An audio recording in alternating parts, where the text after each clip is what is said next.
Hello and welcome back, dear listeners. Tonight, we step once more into the fog-draped world of Hercule Poirot, that most fastidious of Belgian detectives, with his waxed moustaches, his little grey cells, and his unshakable faith in order over chaos. Our story begins in the quiet of a London evening, but it will not stay quiet for long. For across the channel, in the sun-warmed villas of Nice, a man lies dead, and yet, days after his death, a telegram arrives bearing his signature, a message from a man who can no longer speak. Is it the trembling hand of coincidence? A clerical error, perhaps? Or is someone playing a game far more sinister, a game with the dead as its unwitting pawn? Tonight's case is called The Ghostly Telegram from Nice.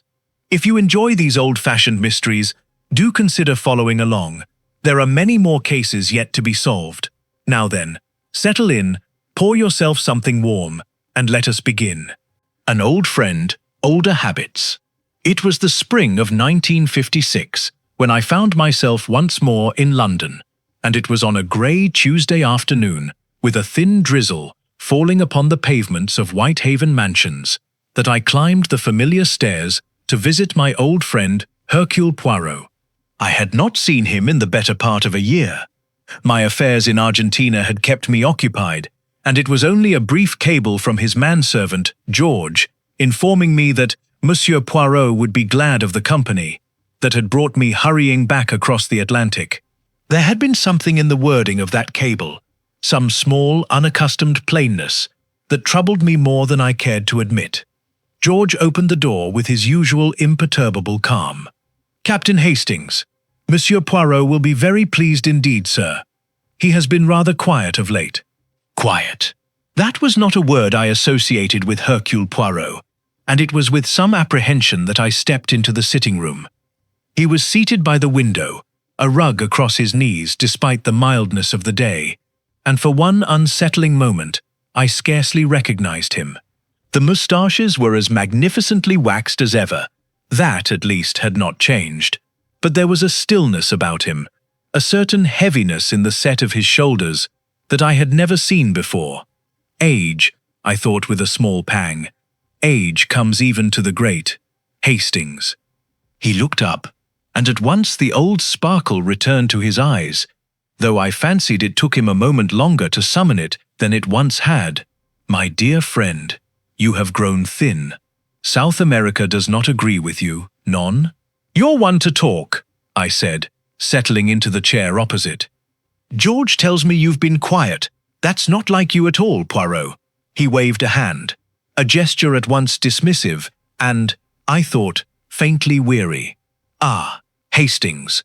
A man reaches a certain age, and he begins to ask himself, how many more little grey cells does he possess? How many more mysteries will they consent to unravel before they, too, retire?" He gave a small sigh. "I have been thinking, mon ami, that perhaps it is time for Hercule Poirot to cultivate his marrows after all." I laughed outright at this, for it was an old joke between us, his long-abandoned fantasy of vegetable growing, which had lasted, if memory served, all of a fortnight before boredom drove him back to detection. But he did not laugh with me, and the silence that followed made me uneasy. "You're serious," I said. "I am 68 years old, Hastings. Perhaps 70. I no longer recall with precision, and this troubles me more than you might suppose. A man who prides himself on order, on the exactness of small details, and he cannot say with certainty his own age." He shook his head. "Non, I think perhaps the time has come." I did not know what to say to this, and so I said nothing, only reached for the newspaper folded upon the side table, more from habit than genuine interest. A small, instinctive retreat from a conversation that had grown, without warning, rather too close to matters I preferred not to contemplate. It was there, on the third page, tucked beneath an article on the Suez situation, that a small headline caught my eye. "Englishman found dead in Nice villa. Foul play suspected. Good Lord," I said. "What is it?" "Do you remember a chap called Carfax?" "Reginald Carfax? We met him years ago, surely, at that dreadful house party in Yorkshire." Big fellow, moustache, always talking about his investments. Poirot's brow furrowed, and for a moment I saw the old concentration return to his face, sharp and immediate, like a lamp being lit. Carfax. Reginald Carfax. Ah, yes. The gentleman who bored us for 2 hours upon the subject of Bolivian tin mines, while his wife sat looking as though she wished the floor might open and swallow her whole. I recall him, yes. What of him? He's dead. Murdered, it says here. Found in his villa outside Nice 3 days ago. Stabbed, apparently, though the details are sparse. I scanned the column further. The French police are investigating. No arrests as yet. I expected. I do not know quite what I expected. Some flicker of the old fire, perhaps. Some immediate demand for further details. A summoning of timetables and train schedules. Instead, Poirot merely nodded slowly, and there was something almost sorrowful in the gesture. A man dies, he said quietly, and it becomes 3 column inches beside an article on the Suez Canal. This is the way of the world, Hastings. It does not pause for us. You don't seem terribly moved. On the contrary, I am moved. But it is not my case, mon ami. I read of murders in the newspaper every week of my life, and I do not rise from my chair for each of them. If I did, I should never rest at all. He picked up his coffee cup, found it empty, and set it down again with a small frown of irritation. At himself, I thought, rather than at the cup. Besides, what is it to me? I did not much care for the man, if I recall correctly, and men who bore their dinner companions for 2 hours upon Bolivian tin mines do sometimes make enemies. It is, I think, a very ordinary sort of murder. A wife, perhaps, a business partner. These things resolve themselves, in time, without the assistance of retired old Belgians. I confess I was somewhat taken aback by this uncharacteristic indifference, but I said nothing further on the matter, and we passed the remainder of the afternoon in pleasanter conversation. Old cases, old friends, the small, comfortable currency of 2 men who have known each other a very long time.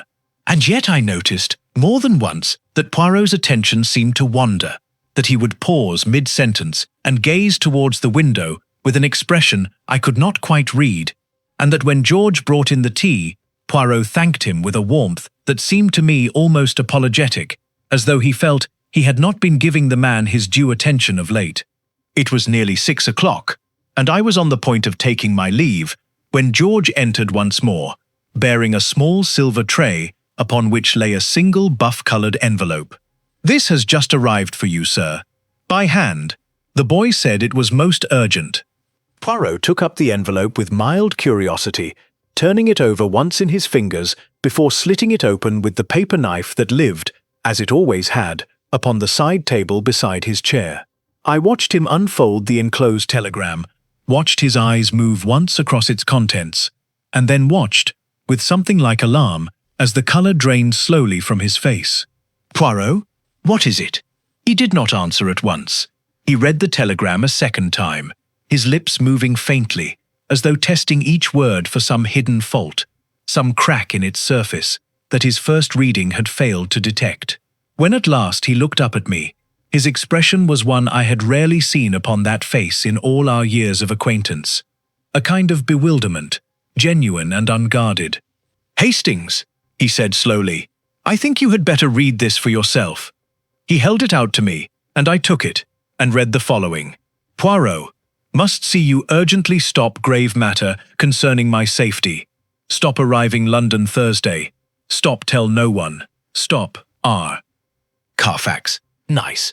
I read it twice, as Poirot had done, and then I looked up at him, and I confess my own hand was not quite steady as I set the telegram down upon the table between us. "Poirot," I said, "this is dated today. This telegram was sent from Nice this very morning. Yes, Hastings. But Reginald Carfax has been dead for 3 days."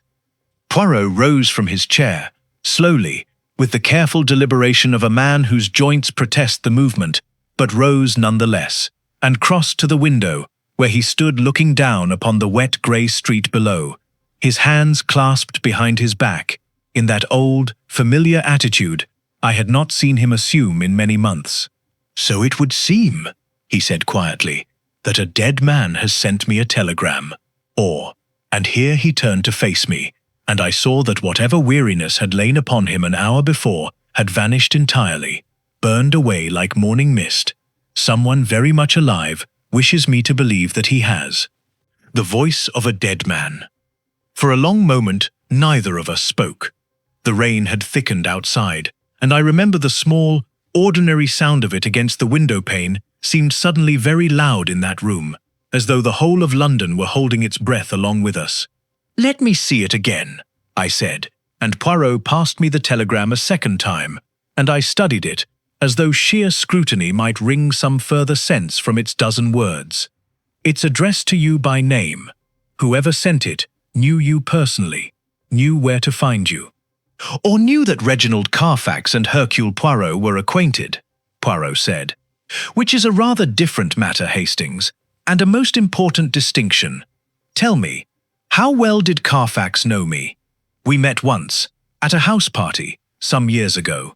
We were not friends, we were barely acquaintances. Perhaps he kept your name for an emergency. Some men do that, file away the names of clever people against the day they might need one. Perhaps." Poirot did not sound convinced. He took the telegram back from me and carried it to the lamp, holding it up to the light, turning it this way and that, though what he hoped to discover by such an examination of a telegraph form I could not imagine.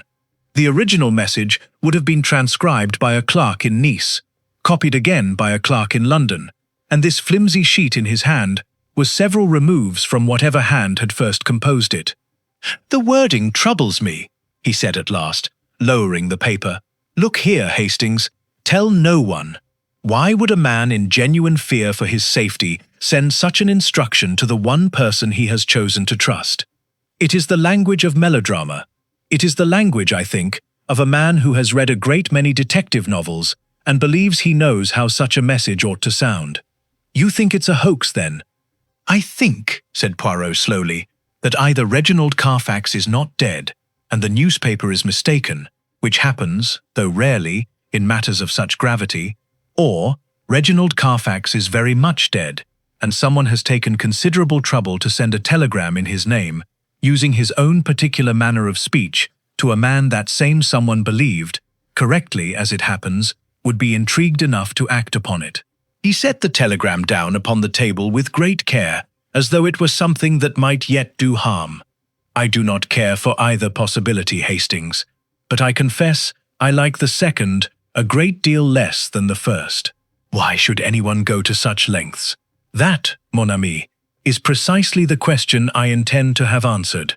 And here I saw it again, that old light in his eyes, undimmed now, burning with something very like its former intensity. He crossed to the telephone, and before I could ask what he intended, was already speaking to the operator, requesting a trunk call to a number in Nice, which he recited from memory, with no more hesitation than if he had rung it every day of his life. It took the better part of 40 minutes. 40 minutes in which Poirot paced the small sitting room with an energy that seemed to grow rather than diminish with each turn, while I sat rereading that strange little telegram until I believe I could have recited it in my sleep, before the call was at last put through. I heard only Poirot's half of the conversation, conducted in rapid French with occasional lapses into English for my benefit, but I gathered enough to piece together the substance of it. He was speaking, it transpired, to a detective inspector at the Sûreté in Nice, a man named Lemoine, whose acquaintance Poirot had made, he told me afterward, during some forgotten affair before the war, and who remembered him well enough to take the call seriously rather than dismiss it as the ravings of an eccentric old foreigner. Oui, je comprends. Et le corps a été découvert quand, exactement? 3 jours. Oui. Et le télégramme aurait été envoyé de quel bureau? I watched his face as he listened, and saw it change, the faint furrow of concentration deepening into something sharper, more urgent. Merci, inspecteur. Vous avez été très aimable. Je vous rappellerai. He set down the receiver with the particular gentleness of a man whose mind has already moved far ahead of his hands. and turned to me with an expression I can only describe as grimly satisfied. The look of a hunter who has found the first true print of his quarry. "Well," I said, "what did he tell you?" "Reginald Carfax," said Poirot, "was found dead in the library of his villa on the outskirts of Nice on Saturday last, killed by a single wound from a thin-bladed knife, driven with considerable force into the chest. He had been dead, the police surgeon believes, since the previous evening. There is no question of error, Hastings. The body has been identified, by his own wife no less. Reginald Carfax is dead, and has been dead for 3 days. Then the telegram. The telegram," Poirot continued, "was filed at the Central Telegraph Office in Nice at 11 o'clock this morning. Inspector Lemoine has been good enough to promise that he will make inquiries at the office directly, though I do not expect they will tell us a great deal. A busy office, many clerks, many telegrams. Who is to remember one form among hundreds, filled out, in all likelihood, by someone who took care not to be remembered?" I sat back in my chair, turning the matter over in my mind, and found it more disturbing the longer I considered it. But Poirot, why? What possible purpose could it serve? If the murderer wished you kept in ignorance, surely the safest course was to do nothing at all. Instead, he goes out of his way to draw your attention to the very crime he has committed. Ah, Hastings, now you begin to ask the right question. Poirot resumed his seat, though he sat forward in it now, his hands upon his knees, all trace of the earlier lethargy quite vanished. Consider it with me. Here is a murderer, clever, patient, careful enough to leave the French police, for the present, without a single solid clue, or so Inspector Lemoine gives me to understand.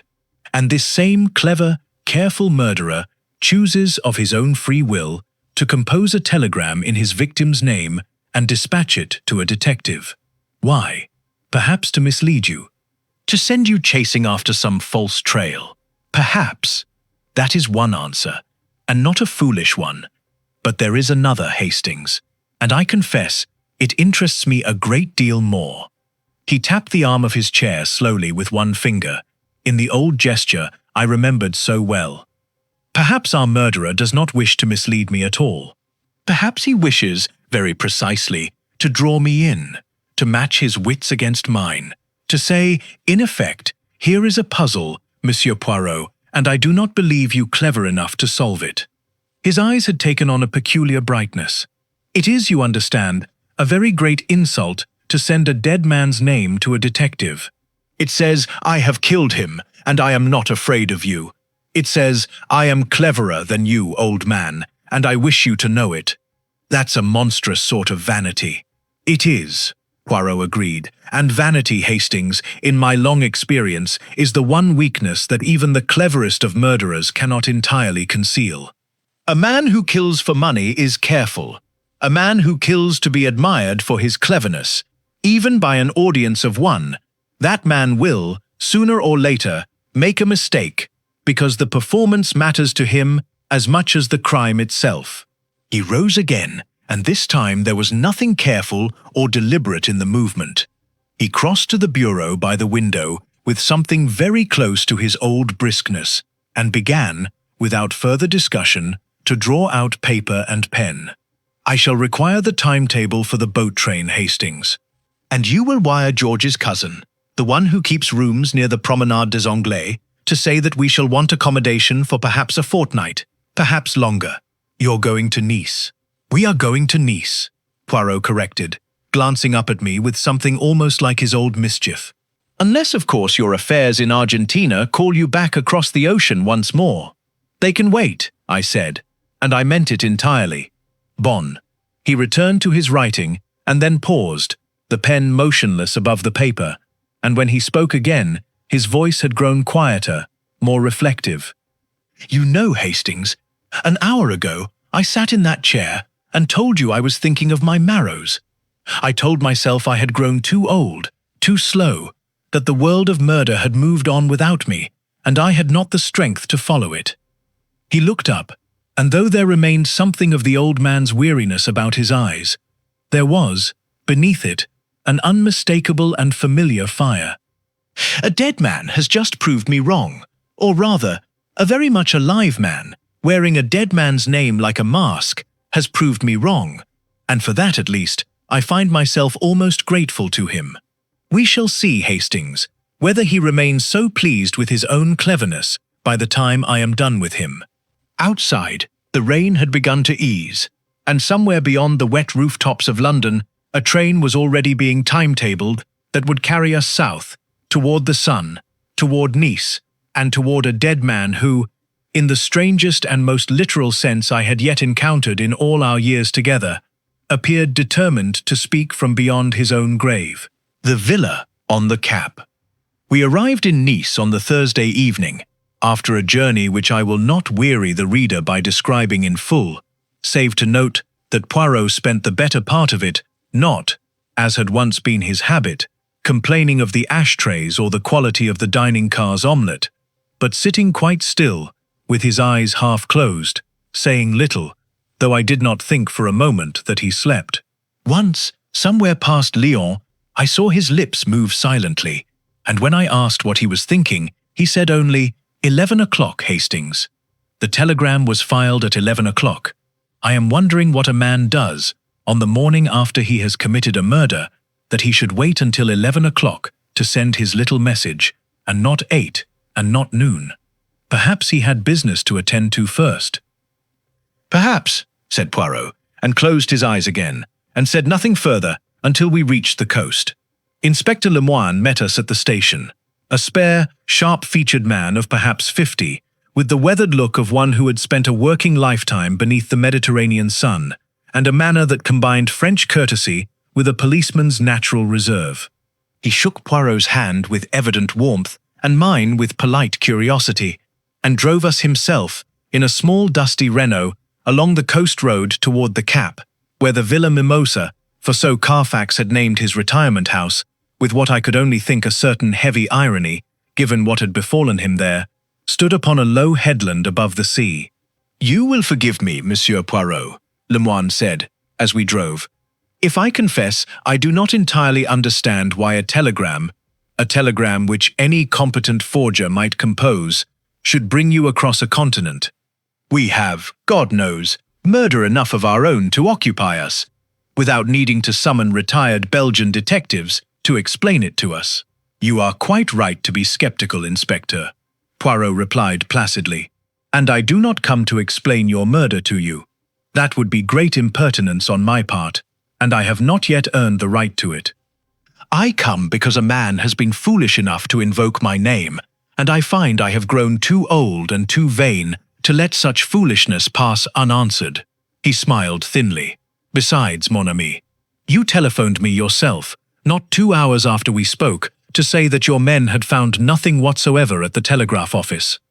No description of the sender that anyone could recall with confidence. No name given, of course, beyond that written upon the form. This does not trouble you, even a little." Lemoine's mouth tightened. "It troubles me a great deal.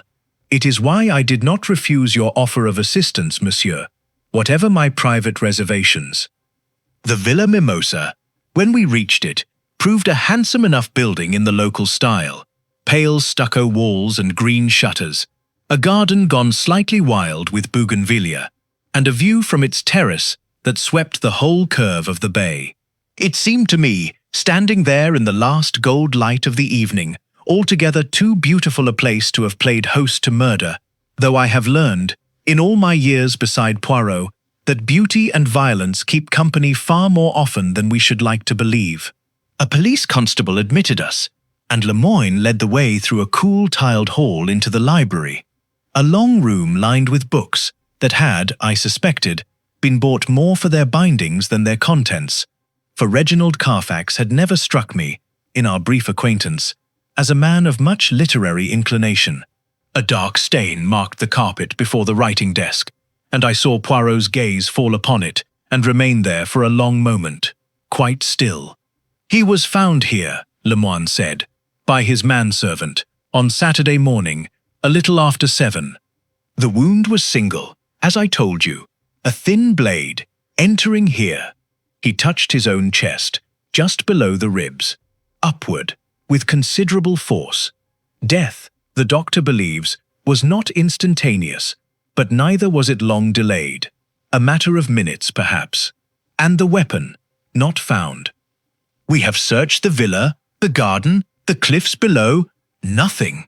Poirot moved slowly about the room, and I recognized in the deliberation of his step the old familiar ritual, the small pause before the window, the brief inspection of the desk drawer, the careful study of a bookshelf that seemed to me to hold nothing of interest whatever. He paused longest before the desk itself, upon which lay a blotter, a pen stand, and a small brass calendar of the kind that must be turned by hand each day. "This calendar," he said, "it shows Friday. The murder was discovered Saturday morning, monsieur. It is not unusual that Friday's date should remain." "No," Poirot agreed, "it is not unusual. And yet, Inspecteur, was the room disturbed in any way when the body was found? The furniture, I mean. Was anything moved before your men arrived?" "The manservant says he touched nothing. He telephoned the police at once and waited in the hall." "Bon." Poirot straightened, one hand pressed briefly to the small of his back, a small, human gesture that struck me more than I should have expected, a reminder of the years that sat upon him even now, even with the old fire burning behind his eyes. "Tell me of the household, Inspector. Who lived here, besides Monsieur Carfax?" Lemoine consulted a small notebook, though I suspected he required it less for memory than for the appearance of proper procedure. "His wife, Madame Eleanor Carfax, though I understand they lived, for the most part, quite separately within the house, and had done for some years. His secretary, a young Frenchman named Julien Duval, who has managed his correspondence and his, his business affairs for the past 2 years. A Miss Vera Langley, an Englishwoman, described to me as a companion to Madame Carfax, though I have formed the impression the description is not entirely accurate." A faint, dry note entered his voice. "And a Mr. Ambrose Whitfield, a business associate from London, who arrived 4 days before the murder and had not yet departed. Whitfield was here on the night of the murder." "He was, as were they all, monsieur. No one has yet left this house, at my particular request, and I confess they are none of them pleased with me for it." Poirot's eyes had brightened at this recitation in a way I recognized very well, the pleasure of a chess player surveying, for the first time, the pieces set upon the board. 4 suspects, then, under one roof, on the night a man was killed. "And this morning, 3 days after his death, a telegram is sent in his name to a detective in London, from a telegraph office in Nice." He turned slowly, surveying the room once more. "Tell me, Inspector, on Friday, the day before the murder was discovered, did Monsieur Carfax leave the villa at any point?" "He went into Nice in the morning, I am told, to his bank. He returned for luncheon and did not go out again." "And in the afternoon, where were the members of the household?" "That," said Lemoine, with the faint weariness of a man who has asked the same question many times without satisfaction, "is a matter upon which their accounts do not entirely agree." "Ah," said Poirot softly, and I saw something kindle in his face that I had not seen since London, not merely interest now, but something closer to hunger. "Then, Inspector, I think it is high time that Hastings and I made the acquaintance of this household. A man who does not agree with his neighbors as to where he stood on a Friday afternoon is a man, I find, who is very often worth listening to with the greatest care, for it is in the small disagreements, the little inconsistencies that seem to matter nothing at all, that murderers most often betray themselves." He moved toward the door, then paused, his hand upon the frame, and looked back once more at the dark stain upon the carpet, at the small brass calendar, still turned to Friday, at the tidy, undisturbed desk of a man who had, by every appearance, been murdered without ever suspecting the blow was coming. "One thing more troubles me, Inspector," he said quietly. "You say nothing in this room was disturbed, and yet a man does not customarily stand beside his own desk to receive a knife in the chest, delivered, as you describe it, from below, and with such force. He would fall, surely, toward his attacker, or away. He would clutch at something, the desk, the chair. His eyes moved once more about the tidy room. Everything here is in perfect order, Inspector, and I find myself wondering, very seriously, whether a room in such perfect order after a violent death is not, in its own quiet way, the loudest clue of all. Under one roof, we found the household assembled, at Lemoyne's request, in the drawing-room, a bright, high-ceilinged apartment that looked out over the terrace toward the sea, though on that particular evening the shutters had been half-drawn, giving the room a curious, muted quality, as though it, too, were in mourning and had not quite decided how to arrange its face. Mrs. Eleanor Carfax sat a little apart from the others, in a high-backed chair near the window, and I recognized her at once, though the years had changed her. The same faded prettiness I remembered from that long-ago house-party in Yorkshire, though the boredom I recalled in her expression had hardened now into something more brittle. She wore black, as was proper, but wore it, I thought, with the particular composure of a woman who has rehearsed her grief rather than felt it. "Inspector," she said, as we entered, "I do hope this will not take very long. I have had quite enough of policemen for 1 week." "This is Monsieur Hercule Poirot, madame," Lemoyne said, "and his colleague, Captain Hastings. Monsieur Poirot has come from London, at my invitation to assist in the inquiry." Poirot. She turned the name over, with faint recognition. "I believe we have met. At the Hendersons', was it not? My husband talked at you for the better part of an evening about tin mines, I seem to recall, and enjoyed himself enormously." There was no warmth in this reminiscence, and no particular grief either, only a kind of tired irony that told me a great deal, in that first moment, about the true temperature of the Carfax marriage. "I remember it well, madame," Poirot said gravely, "and I offer you my sincere condolences upon your loss." "Thank you." She said it as one says a thing that must be said, and looked away toward the window.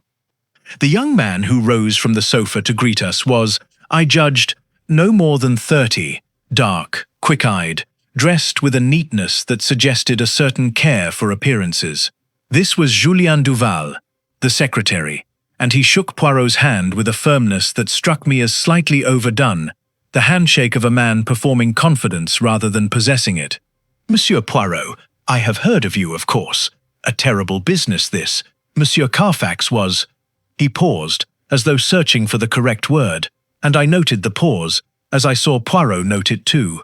"A most particular employer. Exacting, but fair. You managed his correspondence, I understand. His correspondence, his appointments, a good deal of his business affairs besides. He trusted me with a great deal." Again that faint, telling hesitation. "I do not know what will become of my position now, of course. It was Miss Vera Langley who interested me most, upon first sight, though I could not at that moment have said precisely why, save that she alone, among that gathered company, seemed genuinely disturbed by our arrival, sitting with her hands folded very tightly in her lap, and her eyes fixed upon some point on the carpet, as though she feared that meeting anyone's gaze directly might betray something she was working very hard to conceal. She was young, 25 perhaps, and pretty in a quiet, unassuming way that I imagined might easily be overlooked in a room containing Eleanor Carfax's more practiced elegance. "Miss Langley," Poirot said gently, "you were companion to Madame Carfax, I am told." "Yes." Her voice was barely above a whisper. "For nearly 2 years now. You knew Monsieur Carfax well, in that time. As well as one knows one's employer's husband, I suppose." She glanced, very briefly, toward Eleanor Carfax, and then away again, and I saw Poirot's eyes narrow very slightly at the exchange, though his expression remained perfectly benign. The fourth member of the party, Mr. Ambrose Whitfield, stood somewhat apart by the cold fireplace, a heavy-set Englishman of middle years, with the florid complexion of a man who dines well and often, and an air of barely suppressed impatience that suggested he considered the entire proceeding a tiresome interruption to more pressing business. "Whitfield," he said, offering a brisk handshake. "Look here, Poirot. I don't mind telling you, I think this whole business has gone on quite long enough. I came out from London to discuss a perfectly ordinary matter of shipping investments with Reginald, and instead, I find myself detained here a week, questioned twice daily by the inspector's men, and no nearer a resolution than we were on Saturday morning. I've a business to run in London, you understand. I can't simply—" "I quite understand your frustration, monsieur," Poirot said, with a mildness that I recognized, from long experience, as entirely deceptive. "A week is a long time to a busy man. Tell me, this shipping investment, it was a matter of some considerable sum." Whitfield's already ruddy face darkened further. "I don't see what my business affairs with Reginald have to do with his murder." "Perhaps nothing at all," Poirot agreed pleasantly. "Or perhaps a great deal. Murder, monsieur, is very often a matter of money, in my experience, and sometimes it is the persons most reluctant to discuss their financial dealings who have the most interesting things to say about them, once they are persuaded to speak." There was a brief, uncomfortable silence, into which Poirot did not press further, though I could see he had noted Whitfield's discomfort with the same careful attention he had given Duval's hesitation, and Vera Langley's downcast eyes, and Eleanor Carfax's brittle composure. He was, I thought, watching them as a naturalist watches a pond, waiting, with infinite patience, for something beneath the still surface to stir. "I understand," Poirot said, turning back to address the room at large, "that on the Friday afternoon before Monsieur Carfax's death, the last afternoon of his life, there is some little disagreement as to where each of you were to be found. I wonder if you would be so good as to help me settle it. Madame Carfax, where were you that afternoon?" "In my room, resting. I often rest in the afternoon. Vera can confirm it. She brought me tea at 4. "That's right," Miss Langley said quickly, perhaps too quickly. "At 4 o'clock. I remember because the clock in the hall struck as I went up." "And before 4 o'clock, mademoiselle, where were you?" A faint colour rose in her cheeks. I was in the garden, I believe, reading. Alone. Yes, quite alone. Monsieur Duval, and where were you occupied that afternoon?" "In the study, monsieur, dealing with Monsieur Carfax's correspondence. I did not leave the room from luncheon until nearly 6 o'clock. "You are quite certain of the time?" "Quite certain."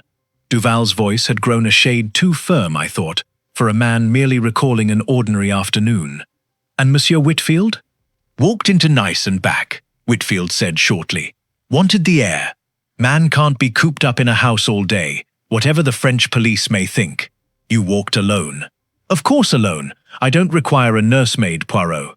"No one saw you upon this walk? No shopkeeper, no acquaintance?" "I couldn't say." "I wasn't taking a register of witnesses, if that's what you're asking." There was an edge of genuine anger in this now, and Poirot, with the mild, unhurried courtesy that I knew concealed a mind working at furious speed, allowed the subject to drop. "Thank you, all of you. You have been most patient." He rose, a little stiffly, and I saw him press one hand briefly against the small of his back once more.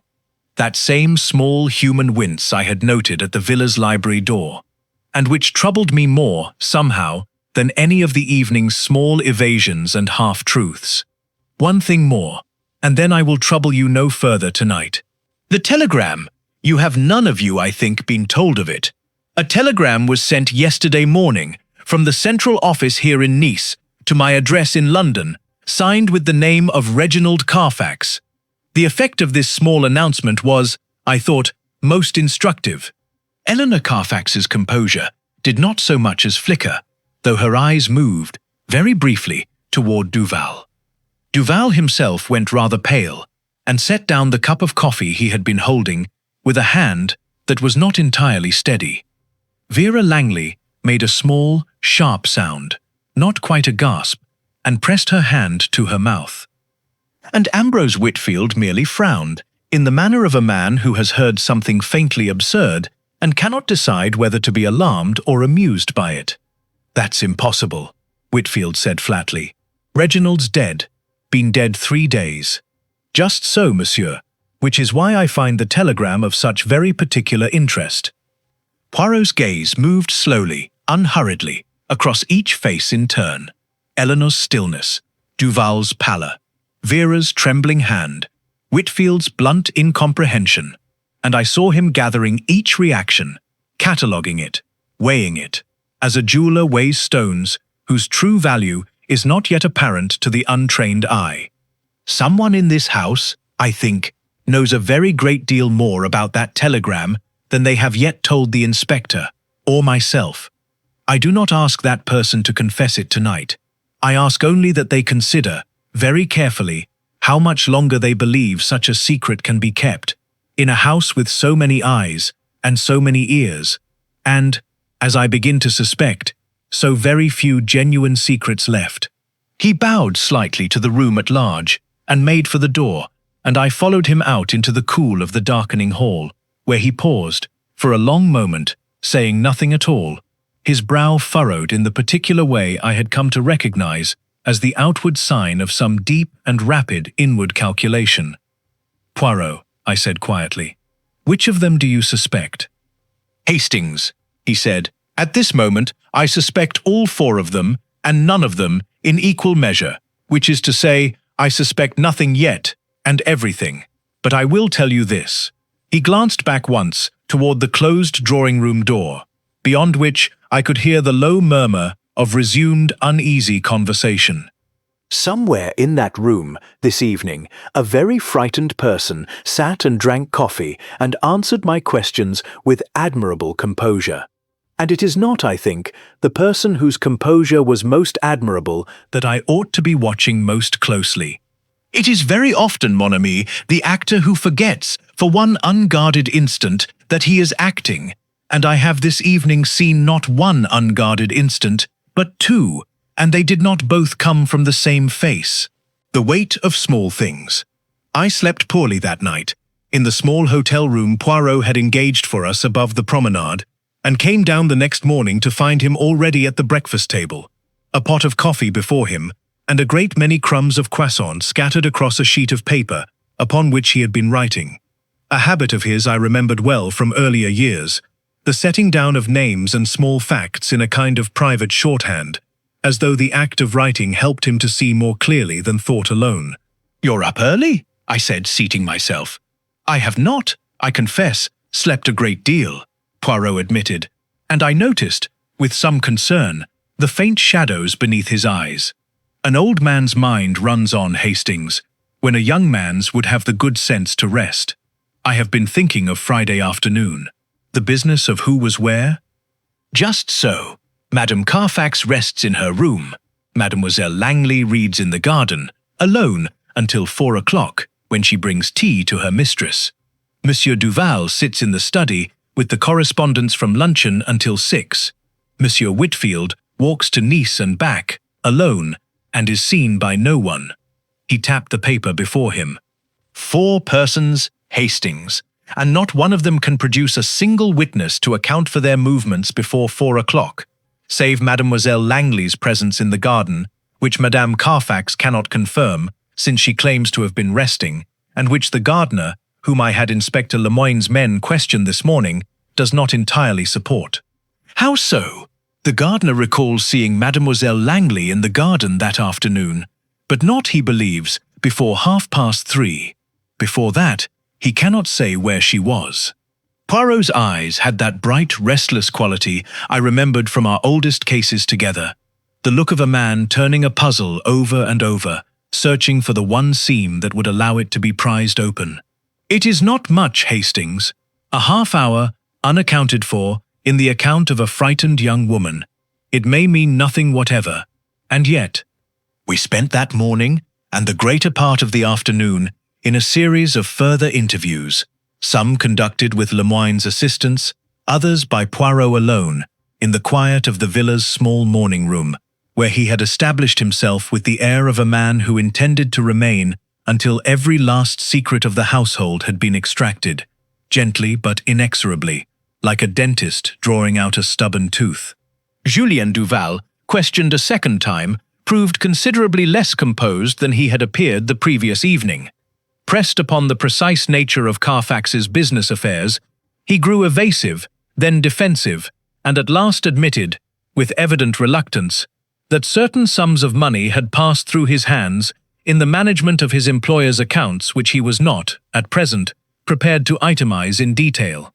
"You are telling me, in effect," Poirot said, with deceptive mildness, "that you have been dishonest with your employer's money." "I am telling you nothing of the kind." Duval's voice rose sharply. "There were irregularities, nothing more. Monsieur Carfax was not always a careful man in matters of business. I managed his affairs as best I could, and if certain sums cannot presently be accounted for to the last franc, that is a matter for his accountants, not for the police, and certainly not for murder." "And yet," Poirot said softly, "a man discovered in irregularity by his employer, on the very eve of that employer's death, might find himself with a most compelling reason to ensure the discovery went no further." Duval said nothing further, though his hands, I noted, were not steady as he took his leave. Vera Langley, when we came to her in turn, wept a good deal, and it took Poirot the better part of an hour, employing a gentleness I had not always associated with his methods in earlier years, to draw from her the confession, offered finally in a small, broken voice, that she had not, in fact, spent the whole of that Friday afternoon reading in the garden. "I went for a walk," she said, "along the cliff path. I often do, when things are difficult in the house." "Difficult in what way, mademoiselle?"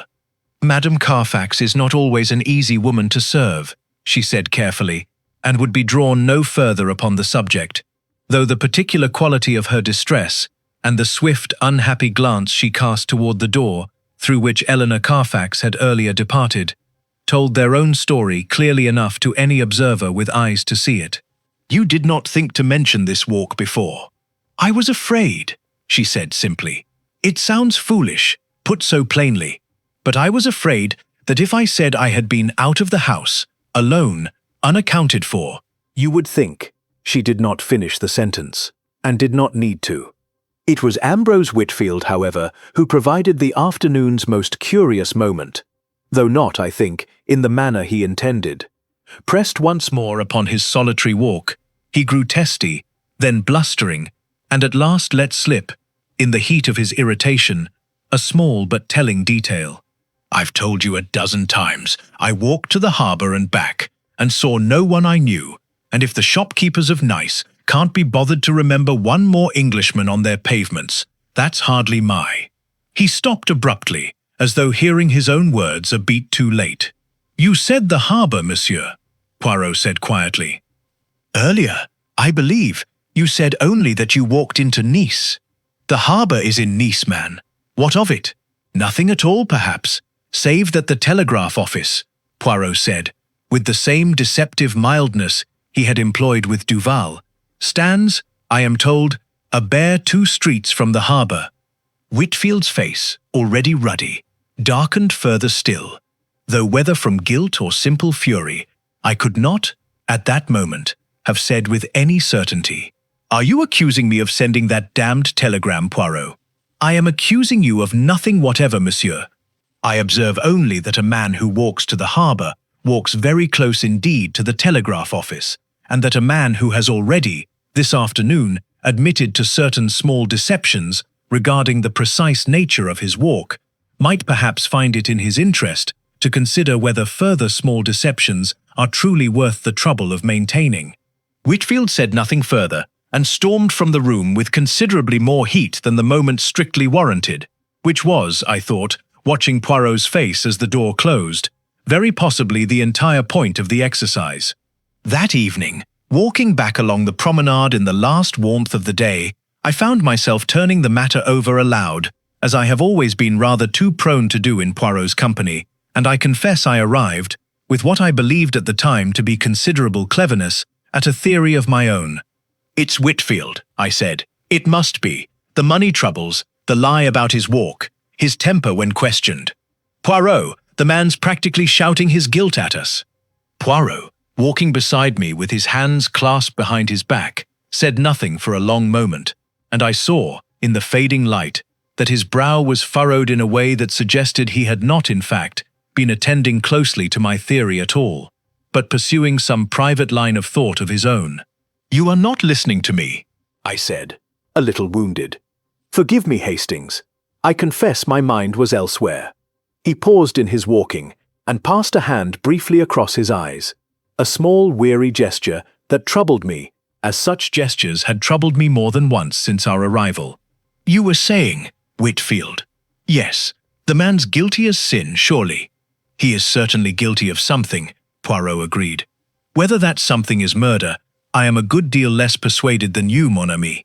A man does not always shout his guilt at us when he shouts, Hastings. Sometimes he shouts only his fear, and fear, in my long experience, tells us a great deal less about murder than it tells us about the small, shabby secrets that every one of us carries, and none of us wishes examined beneath a policeman's lamp." He resumed walking, more slowly now, and I noticed, with a small pang I did not care to examine too closely, that he seemed almost to be favouring one leg. "No, I think Monsieur Whitfield's business dealings will prove to be exactly what they appear: irregular, embarrassing, and entirely unconnected to the matter of who drove a knife into Reginald Carfax's chest. It is Mademoiselle Langley's half-hour upon the cliff path that troubles me more, Hastings, and it is Monsieur Duval's very particular choice of words this morning that troubles me most of all." "Which words?" Poirot stopped walking altogether and turned to face the darkening sea, and for a moment he said nothing, and I saw upon his face an expression I could not quite read, some private dissatisfaction, some small frustration with himself that seemed to run deeper than the case at hand.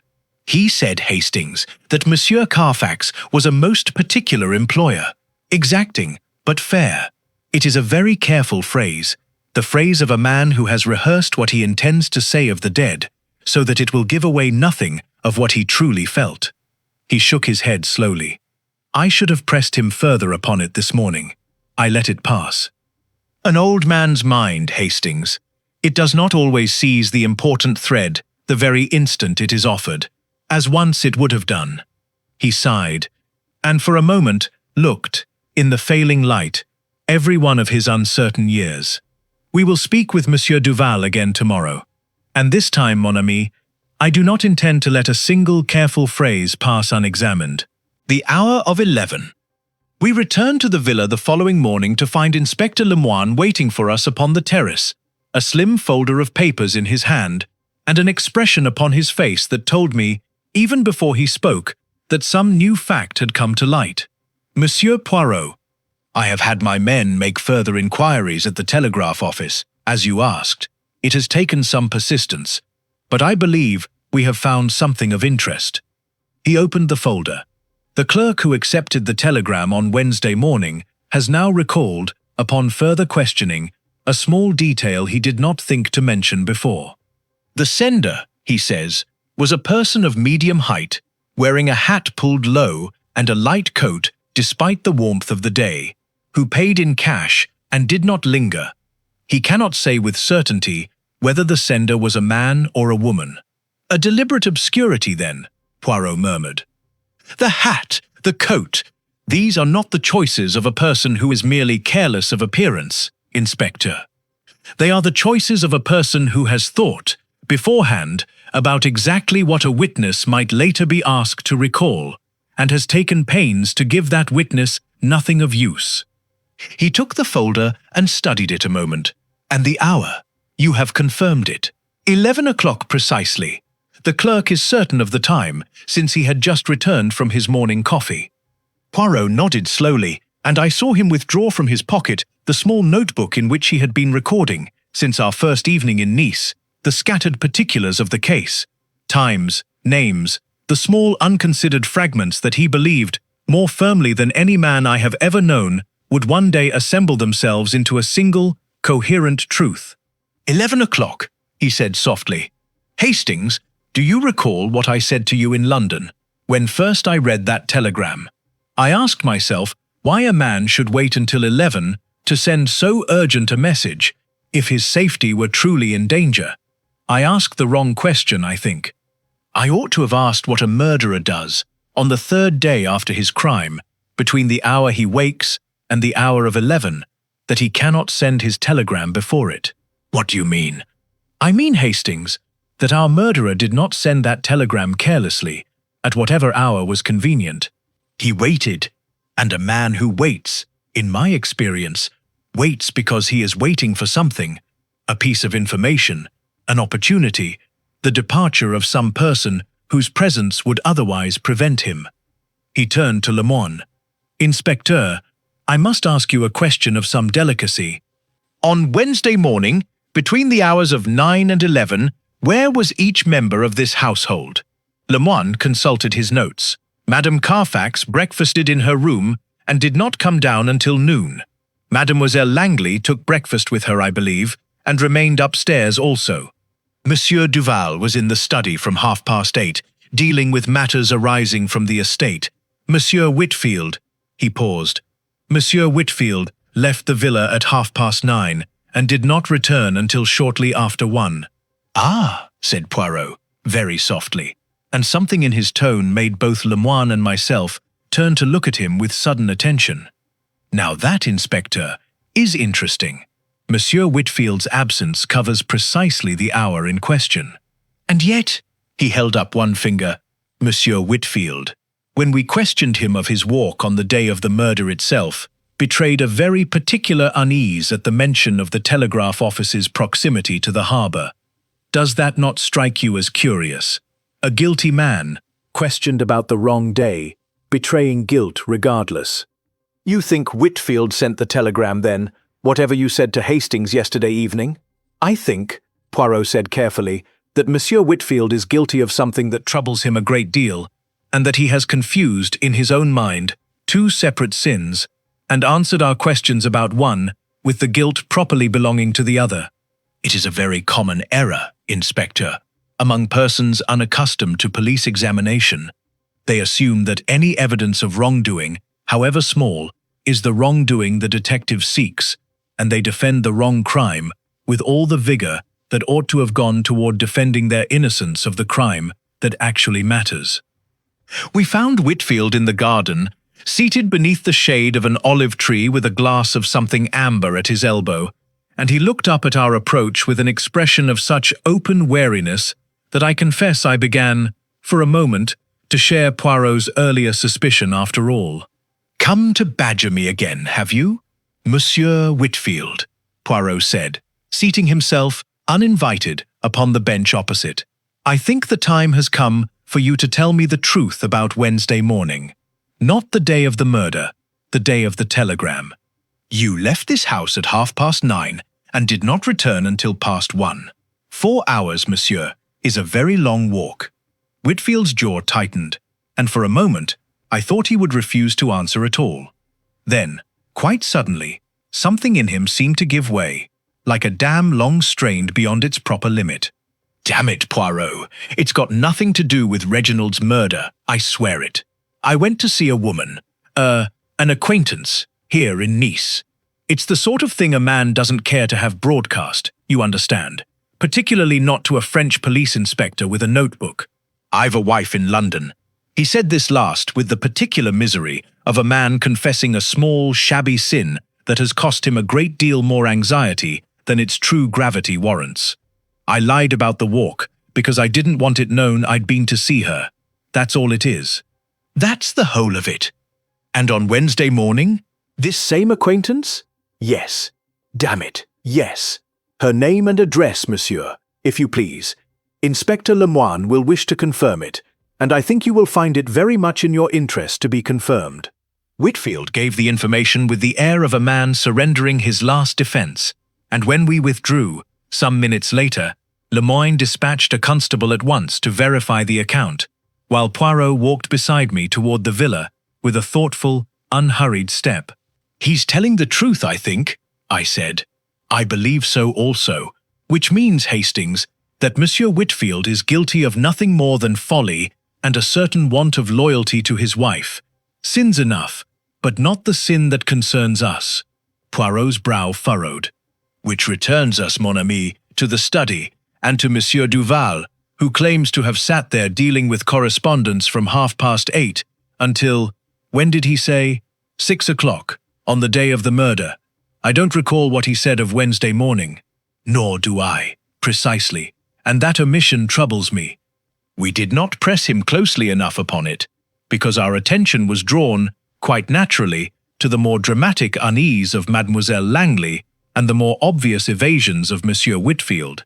But a careful murderer, Hastings, counts upon precisely this, that the detective's eye will be drawn to the loudest suspects and pass more lightly over the quiet ones. We found Duval in the study, seated at the very desk he claimed to have occupied so faithfully, sorting through a stack of correspondence with the meticulous care of a man determined to appear entirely at ease. He looked up as we entered, and I saw the same flicker of wariness cross his face that I had noted at our first meeting. Monsieur Duval, Poirot said, without preamble, on Wednesday morning, the morning the telegram was sent, you say you were in this room, dealing with correspondence, from 8:30 until when? Until luncheon, monsieur, as I told the inspector. You did not leave the room at all, in that time, not even briefly? A pause. Very small, very brief, but I saw Poirot note it, saw his eyes sharpen almost imperceptibly. I may have stepped out for a few minutes, to take some air. A man cannot sit at a desk the whole morning without pause. At what hour, this brief pause? I could not say precisely. Perhaps 11 o'clock, perhaps a little before. 11 o'clock, Poirot repeated softly, and I saw the words fall into the quiet room like a stone into still water, and watched the ripples spread across Duval's face, a whitening about the mouth, a stillness that had not been there a moment before. That is a very particular hour to recall so precisely, monsieur. For a pause you claim you cannot otherwise remember with any exactness. I don't see what. The telegram to London, Poirot said, his voice still gentle, but carrying now a weight that had not been there before, was filed at the central office at 11 o'clock precisely, by a person of medium height, wearing a hat and coat unsuited to the season, who paid in cash and lingered as little as possible. You are, I think, a person of medium height, Monsieur Duval, and I wonder very much whether, if the inspector's men were to search this house, they might not discover a hat and a light coat that have seen very little use since Wednesday morning. The silence that followed was, I think, the longest I have ever endured in Poirot's company, and it was broken, at last, not by Duval's denial, but by something far more telling, the sound of the pen slipping from his fingers and rolling, unheeded, across the polished surface of the desk. I did not kill him, Duval said, very quietly, and there was, in that quiet, something that told me, and told Poirot too, I think, for I saw his expression shift subtly, from triumph to a more careful, considering attention, that whatever else lay beneath this young man's careful composure, it was not, perhaps, quite so simple as a confession of murder. No, Poirot said slowly, rising from his chair, his eyes never leaving Duval's pale, stricken face. No, I begin to think you did not, monsieur. But you sent that telegram, and I think, now, that it is time you told us why, and told us also precisely what it was you saw, in this room, on the night that Reginald Carfax died.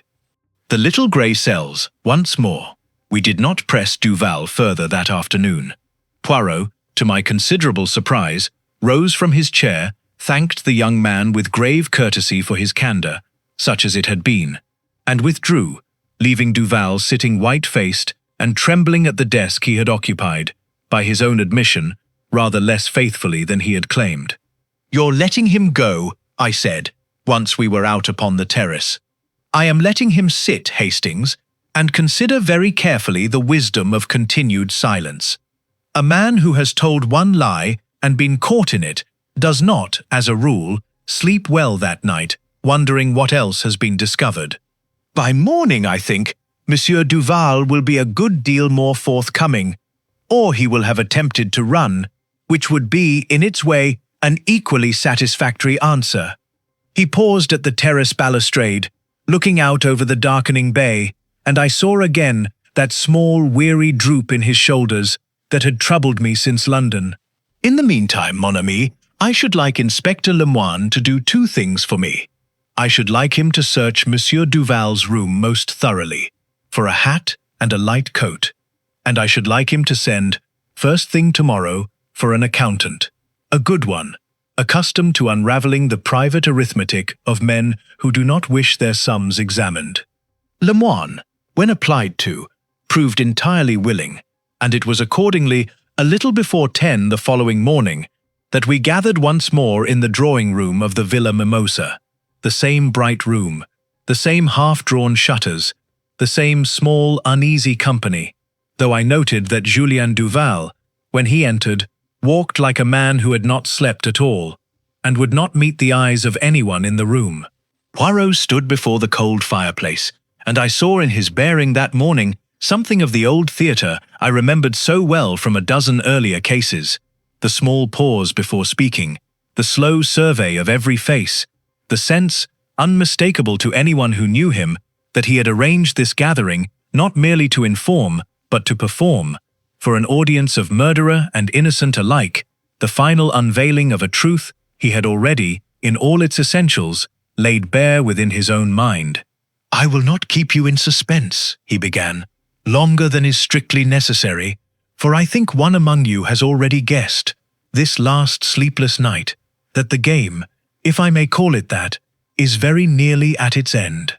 His eyes moved, briefly, to Duval, who sat very still, his hands clenched together in his lap. "Let me tell you, then, the story of Reginald Carfax's death, as I have come to understand it, and you will correct me, any of you, if I go astray. Monsieur Carfax," Poirot continued, "was, by every account, a man careless with his trust, but exacting in his demands. A dangerous combination in an employer, for it invites the very dishonesty it is least equipped to forgive. He gave to his secretary, Monsieur Duval, considerable latitude in the management of his financial affairs, and Monsieur Duval, over some 2 years, made rather too free a use of that latitude. Small sums, at first, I imagine, borrowed, in his own mind, against some future repayment that never quite arrived, then larger sums, and then, on Friday last, Monsieur Carfax discovered the truth. Duval had gone very white, but said nothing. There was a confrontation that Friday evening in the library. Mademoiselle Langley, walking upon the cliff path below the study window, a walk she was at pains to conceal, not from guilt of murder, but from a far more ordinary and human embarrassment, of which I shall say more presently, heard raised voices, though she did not then understand their significance, and was too frightened, in the days that followed, to speak of what she had heard, lest she find herself entangled in a scandal that was not, in truth, any concern of hers. Vera Langley made a small sound, half sob, half confirmation, and did not deny it. The confrontation ended, I believe, in a moment of panic rather than premeditation. Monsieur Carfax threatened exposure, prosecution, ruin, the end of everything Monsieur Duval had built for himself in 2 years of careful, patient theft. And Monsieur Duval, seeing that ruin approach with no possibility of escape, took up the paper knife from his employer's own desk and used it. "This is monstrous," Duval whispered. "You cannot." "I can, monsieur, and I shall, for it is the truth, and you know it to be the truth as well as I." Poirot's voice remained gentle, but there was steel beneath it now. "Consider the room as I found it 2 days ago, perfectly ordered, not a book disturbed, not a paper out of place, the little brass calendar still faithfully upon its Friday date. I remarked to Inspector Lemoine, upon that first visit, that a room so perfectly composed after so violent a death was, in its own quiet way, the loudest clue of all.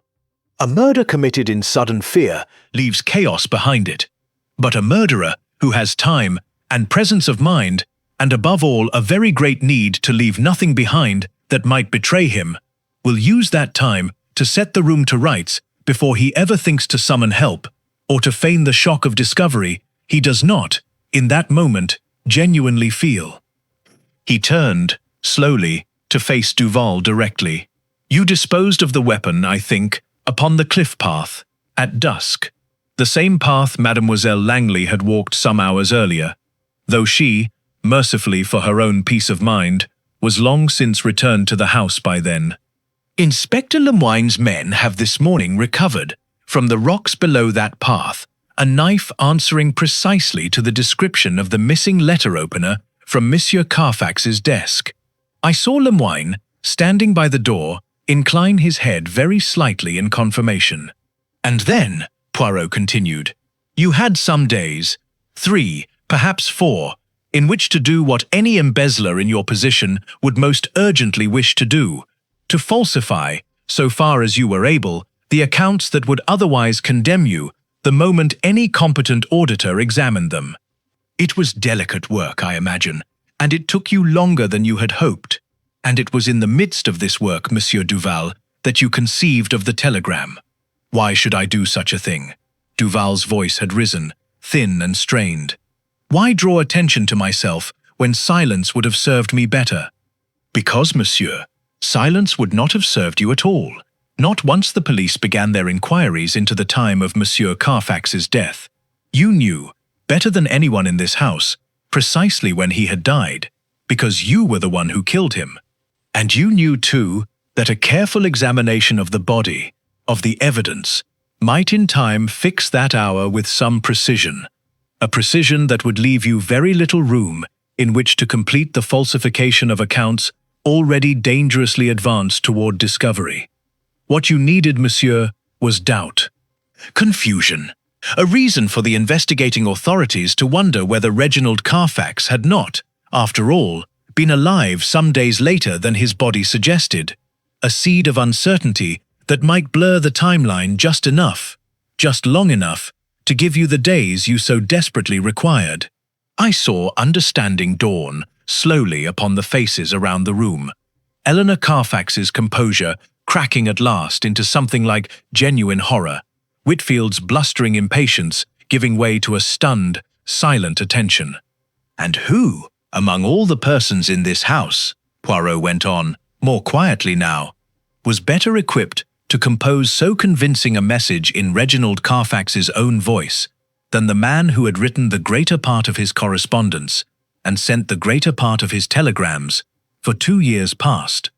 You knew his turns of phrase, monsieur. You knew how he abbreviated, how he punctuated his urgency, how a man of his particular vanity and melodrama would choose to express fear to a detective he had met but once. You composed it with such professional care, in fact, that it very nearly succeeded, save that professional care is not, in the end, the same thing as genuine feeling, and I have spent a great many years learning to feel the difference between a man's true voice and a clever forgery of it, however skillfully made. But why to you? I broke in, unable to help myself. Why to Poirot, of all men, rather than simply letting the confusion arise on its own? Ah, Hastings, that is the question I asked myself from the very first evening, and I did not fully understand the answer until this morning. Poirot's gaze remained upon Duval, and there was in it, I thought, something almost sorrowful. He required a plausible reason for that confusion to exist at all, a telegram that some outside party would receive, and, in receiving it, would themselves raise the question of Monsieur Carfax's continued life, rather than the household itself appearing to manufacture such doubt from within, which would invite immediate suspicion. A stranger, in London, puzzling over a telegram from a dead man, that is a mystery. The household itself claiming to have heard from him after his death, that is merely absurd, and dangerous besides. He required, in short, a detective. And he chose, I think, the one detective whose name he happened to know, for you mentioned to me yourself, Hastings, upon our very first evening, that Monsieur Carfax had once bored us both for 2 hours upon the subject of Bolivian tin mines. He remembered my name, Monsieur Duval, because his employer had once mentioned it, in passing, as the name of some clever little Belgian he had met at a house party in Yorkshire. It was not vanity that chose me in the end. It was accident, and a certain cold, desperate cleverness, seizing upon whatever tool lay nearest to hand. Duval said nothing further. He sat quite still, his head bowed, and when Lemoyne crossed the room at last and laid a hand upon his shoulder, he did not resist, but rose and went with him without a single word of protest, as though some great weight, carried too long and too silently, had finally been set down. It was a quiet drive back along the coast road that evening, the sun setting in great streaks of gold and rose across the water, and I noticed that Poirot, beside me, sat with his eyes closed and his hands folded in his lap, saying nothing at all until we were very nearly at our hotel. "You did it, Poirot," I said at last. "Another case solved." "Yes," he said, and opened his eyes, and I saw in them a tiredness that was, I think, no longer entirely the tiredness of the case, but something older, something that belonged to him alone. A young man's greed, and a young man's fear, and a young man's foolish, fatal confidence that he could outwit an old detective grown slow and forgetful. He was not entirely wrong, Hastings, to think me slower than I once was. I missed his careful phrase the first time he spoke it. I did not press him closely enough, that first evening, upon Wednesday morning. An old man's mind, mon ami. It arrives at the truth, in the end, but perhaps it no longer arrives there quite so quickly as it once did. You got there all the same. I got there all the same, Poirot agreed, and permitted himself, at last, the faintest and most weary of smiles. And perhaps that, Hastings, is all that can honestly be asked of any of us, in the end. Not that we never falter, never miss a thread, never grow tired upon the road. Only that we keep walking it, a little longer yet, until the truth is found. He closed his eyes once more, and did not speak again until we reached our rooms, and I confess that as I watched him go, moving a little more slowly than he once had up that narrow staircase, I found myself hoping, with a fondness I did not care to examine too closely, that the little grey cells of Hercule Poirot might yet have a great many more such evenings left in them.